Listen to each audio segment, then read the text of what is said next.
And so part of the research you had done a few years ago looked at specifically how self-reliance in women is perceived kind of in the office setting and the potential impact. When you think about self-reliance and what that means and what that conveys, I always say it sort of conveyed this inability to ask for help, this resistance to others. I'm from Oregon. It's kind of like the man in the woods who doesn't want to talk to anybody else. Right.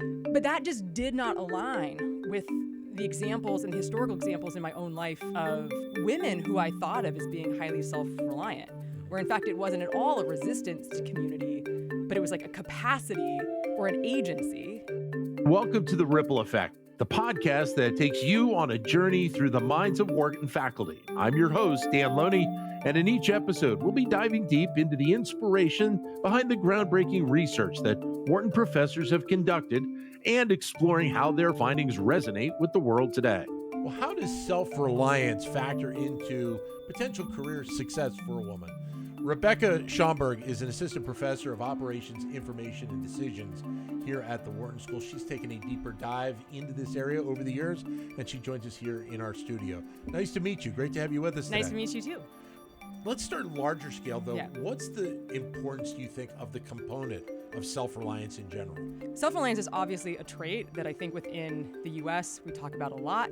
It is a cultural value that, especially as someone from me who's grown up in the Pacific Northwest, kind of the frontier states, it's part of our ethos and our culture. But it is a trait that tends to be associated stereotypically more with men than it is with women. And I think because of that, our understanding of what this trait means and what it conveys, particularly as it is associated with women, is not well understood. And indeed is like pretty different from how it is often thought about in terms of its association with men. And so part of the research you had done a few years ago looked at specifically how self-reliance in women is perceived kind of in the office setting and the potential impact. When you think about self-reliance and what that means and what that conveys, I always say it sort of conveyed this inability to ask for help, this resistance to others. I'm from Oregon. It's kind of like the man in the woods who doesn't want to talk to anybody else. Right. But that just did not align with the examples and historical examples in my own life of women who I thought of as being highly self-reliant, where in fact it wasn't at all a resistance to community, but it was like a capacity or an agency. Something that inspired this work for me was actually my great-grandmother who immigrated to the U.S. from Ireland, and she had 11 children, and on the way her husband dies, and ends up in Nebraska. Oh, wow. And like makes it work through the use of community. Right. And I'm like, that is a self-reliant woman. It's like female homesteaders in like the early 1900s. Those are self-reliant women. And that's just not captured well in our association, which we think with men as sort of this self-reliance and inability to ask for help. That's not how I thought about self-reliance for myself. It's not about how I thought about self-reliance for the other women in my life. And indeed, it's not how other people appear to perceive self-reliance when it's communicated or associated with women, which is just fundamentally different and means something very different than when it is, for instance, communicated by a man. So then in terms of the workplace, then there's probably historical patterns in terms of how this idea of self-reliance is thought of in terms of how it's associated with men, and it's probably different in how it's associated with women. I mean, one is I think we just haven't even thought of what self-reliance means or how the definition of what self-reliance is changes when it's associated with women. Right. Indeed, I think historically in the workplace it has been so male-dominated that our understanding of these traits and qualities have often, particularly masculine qualities, have often been associated, or we only see them through that lens of them being attached to sort of male employees, as opposed to when all of a sudden they're associated and attached to women, female employees, they just may mean something fundamentally different. Right. So tell us a little bit about the research and what you found out from doing it. What I did and what I was interested in is how, pretty simply, like if you describe a man as self-reliant and you describe a woman as self-reliant, do those communicate the similar or different things? And so you hold everything constant, which can be challenging, particularly when you're studying something like gender. You take different individuals or different types of leaders or you describe different people, and you hold everything constant except, was it a man or a woman, and you describe them as self-reliant or, for instance, another trait like dominant or just something neutral. Right. And what I wanted to know was when you describe self-reliance for a man, does that communicate something different than for women? And indeed, like when you describe a man as highly self-reliant, it communicates more of this inability to connect with others, a lower what we call communality, which is connection with other people. Right. And that's just not the case for women, where in many ways this self-reliance is orthogonal or independent of any association of communality. So you could say for men, if you describe a man as highly self-reliant, people infer that he's not going to be very social, he's not going to be very warm, he's going to be resistant to working with others. They just don't make that same inference when you describe a woman as self-reliant. Right. And of course, when you're talking about kind of the business setting, that kind of idea of community, especially Yes. now in the last several years, it seems like the focus on community and groups and working together is even a much greater focus than we've seen. Yes, and I think what's interesting about that is normally if you view self-reliance from, I said, kind of this masculine angle or as it associated with men, you would think that it would be in opposition to that, to a sort of a team-oriented environment. Right. But when you take, when I say this sort of more feminine perspective on self-reliance, it is actually quite aligned with that environment, or at least not in opposition to it. Is it surprising that there is kind of that separation of what the perception is for men and women? On the one hand, yes, I think with traits, like self-reliance, dominance, or even caring or compassion, we associate these traits with different genders. We associate caring and compassion stereotypically more with women. And so when we hear those traits, we often then we have an image of a woman and all the stereotypes that go along with that.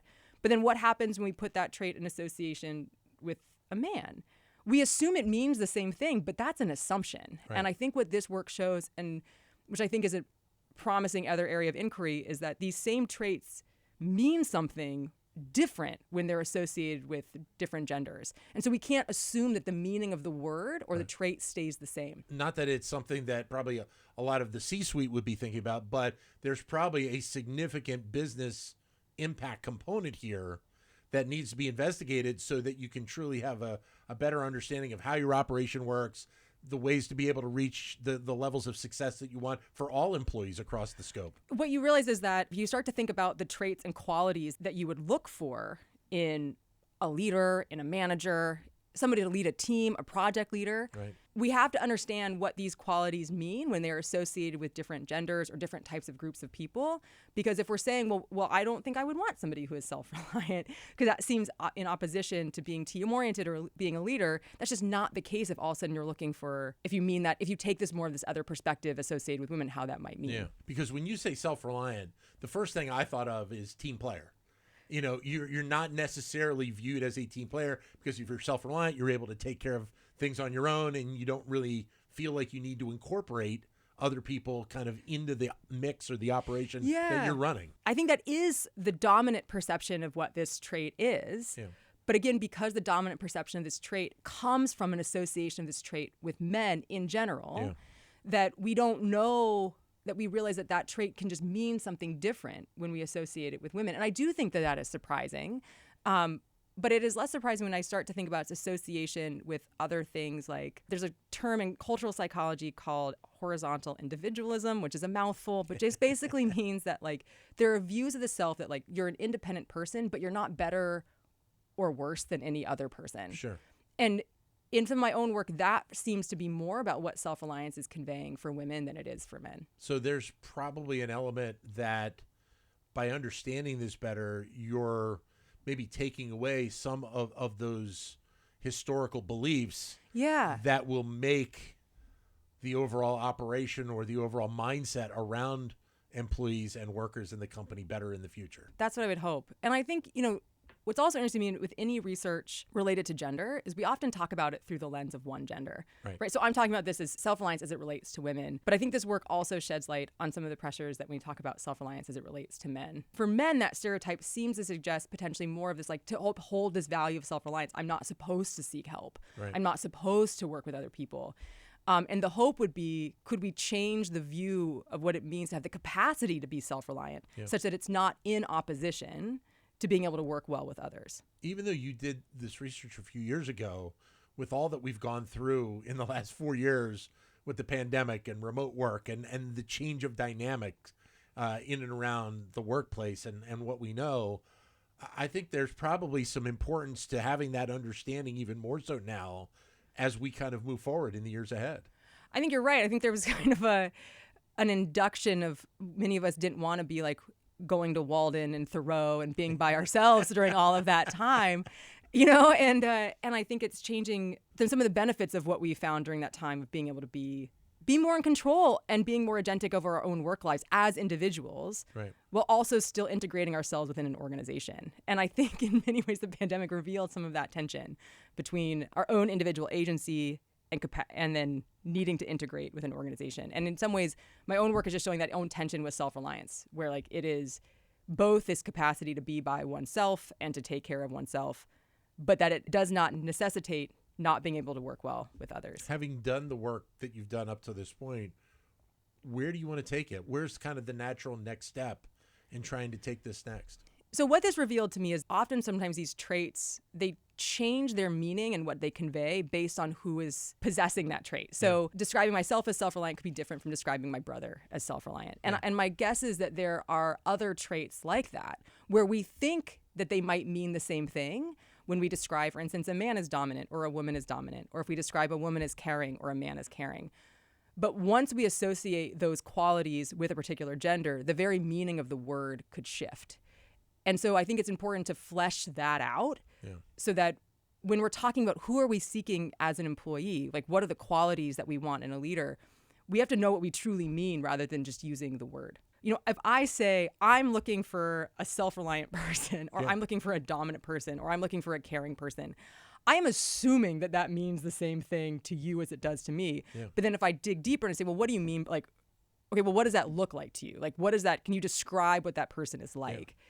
And I think we have to actually describe what the person is like, because what we realize is just sometimes using these shorthands or descriptors, we might not be communicating what we intend to communicate. What do you think this is meant for you personally, doing this research? Yeah, I mean, it's interesting. I think about sometimes the challenge. I mean, obviously right now, and I think about this in academic research, but also as it aligns with where organizations are interested in, is deeply interested in issues related to diversity and having rigorous empirical evidence, one way or the other, about how do we study issues of diversity in the workplace. And I think in some ways what this work has revealed to me is just how sometimes challenging that can be, because even if we're trying to say, like, you know, oh, do people judge dominant women differently than dominant men? Yeah. And that very well might be the case. But if what we mean by dominance changes when we're describing a woman than a man, then it becomes incredibly hard to sometimes study these very things that we care about. Yeah. I think it's also fun for you to express the connection that it had for you personally with your grandmother, I believe you said it was, to see that experience and what that means, you know, in terms of this research that you're doing. I think that's where a lot of research comes from, and sometimes the research that that motivates us the most as academics is where when you look into the world and you realize your own experience is not necessarily aligning with the things that you're reading or the things that people are saying. Yeah. And then that deep exploration into why is it that your experience might be different from what you're reading or what standard beliefs suggest. Rebecca, great to meet you. Thanks very much for coming in. Thank you very much. You got it. Rebecca Schaumberg, who's an assistant professor of operations, information, and decisions here at the Wharton School. Thank you for listening to The Ripple Effect. We hope you found this episode informative and engaging. Don't forget to subscribe and leave us a review so that we can continue to bring you the best insight from the Wharton School.